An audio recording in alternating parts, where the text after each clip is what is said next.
Hello, my name's Phillip Dickson. My connection with tHrIVe North East is that I am just simply a member of the group. You will very rarely see me there because, unfortunately, when they meet, I have other commitments on those evenings, so you will very rarely see me attend. However, I am an avid supporter of what they do to all intents and purposes. They are there to provide support to people who are living with HIV in the North East. And people will come from all walks of life with different experiences of life and also different experiences of where they are with HIV themselves. So some of them will be newly diagnosed, some will have lived with HIV for a lot of years, and that different level of, I suppose, experience and also what they have brings them all together in a bond effectively. And it's a friendly atmosphere that allows people to have support, friendship. There are also group activities that happen, so they have occasionally on a Saturday there's like an events coordinator and they'll go and do things. Again, I don't often attend those because I often work on a Saturday, but that's the way things are sometimes. But if anybody does need any support, we have things like a WhatsApp group that goes on. There's also a Facebook page for tHrIVe, and people often post on there and just look for things and help. So just also post different things that may be of interest to the people in the group.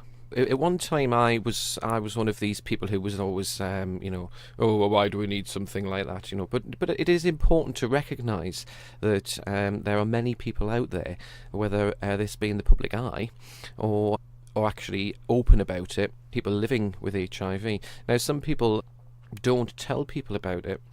A part of that is to do with the fact that you are slightly afraid of how people may react, because there's still people actually out there who still think that HIV can be passed on through being in the same room and breathing the same air as people, and that isn't the case.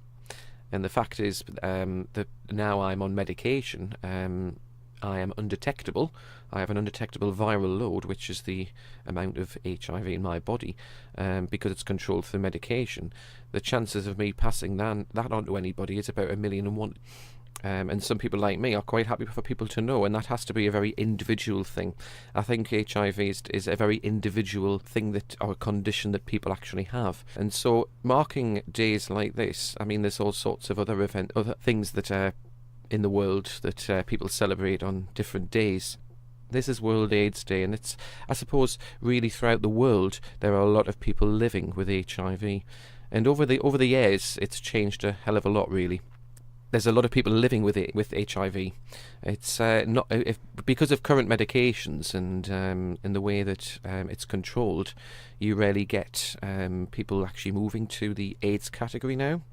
But it's still very important to recognise that it could actually happen.